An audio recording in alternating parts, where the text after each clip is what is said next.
ஒரு இலக்கிய பிரதியை சினிமாவாக்கணும்னா அதுக்கு அதை விடவும் உழைக்கணும். அதுக்கு முதல்ல இலக்கியம் தெரியணும், எதையாவது வாசிக்கணும்.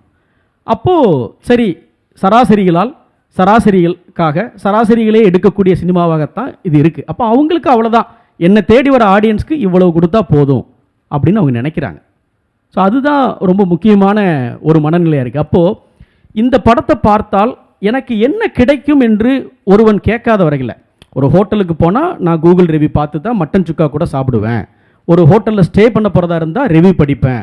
ஆனால் சினிமா மட்டும் நான் எல்லா படமும் பார்த்துருவேங்க. அது எப்படி இருக்க முடியும்? போடுற சட்டையில் டேஸ்ட் இருக்குது, சாப்பிட்ற பரோட்டாவில் டேஸ்ட் இருக்குது, தங்குற ரூமில் டேஸ்ட் இருக்குது. சினிமா மட்டும் ஜனநாயகபூர்வமாக நான் எல்லாமே போய் பார்த்துருவேன் அப்படின்னு சொல்லக்கூடாது. ரசிகனும் கொஞ்சம் தன்னை உயர்த்திக்கணும். இந்த படத்தை பார்க்கறதுனால இது ஒரு வாழ்க்கையுடைய ஒரு பகுதியை சித்தரிக்க போதா, அல்லது நான் இதுவரைக்கும் பார்க்காத ஒரு நிலப்பரப்பை காட்ட போகிறானா, அல்லது என்னை சிரிக்க வைக்க போகிறானா, அல்லது சிந்திக்க வைக்க போகிறானா, அல்லது எனக்கு ஒரு வித்தியாசமான ஒரு அனுபவத்தை கொடுக்க போகிறானா, இந்த கேள்வியை கேட்கணும். அப்படி இல்லைன்னா ஒரு பெரிய மோசடி ஒன்று நடந்துகிட்ருக்கு, அதுக்கு நீங்கள் பலியாகிட்டு இருக்கீங்க. பேன் இண்டியாம்பாங்க, 1000 கோடி பாக்ஸ் ஆஃபீஸ்பாங்க. படத்தினுடைய பாக்ஸ் ஆஃபீஸ் என்பது ஒரு ரசிகனுக்கு என்ன கிடைக்க போகுது?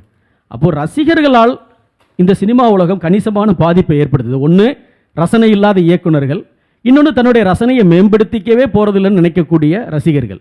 அப்படி இருக்கும்போது இந்த மாதிரி சராசரி படங்கள், ரத்தம் தெரிக்கும் படங்கள்லாம் வந்துக்கிட்டே தான் இருக்குது. ஆனால் நீங்கள் இந்த உரையில் ரொம்ப ப்ரில்லியண்ட்டாக, வன்முறை என்பது இந்த வெட்டிக்கொள்கிற வன்முறை மட்டும் கிடையாதுங்க, வேறு வன்முறைலாம் இருக்குது. அன்பின் பெயரால் நிகழக்கூடிய வன்முறையிலேருந்து ஆரம்பித்து ஜாதியின் பெயரால் நிகழக்கூடிய வன்முறை வரைக்கும் ஒரு சின்ன குறுக்கு வெட்டு தோற்றத்தை உங்கள் பேச்சில் வச்சுட்டீங்க. சிறப்பாக இருந்துச்சு மேரி, வாழ்த்துக்கள். நன்றி.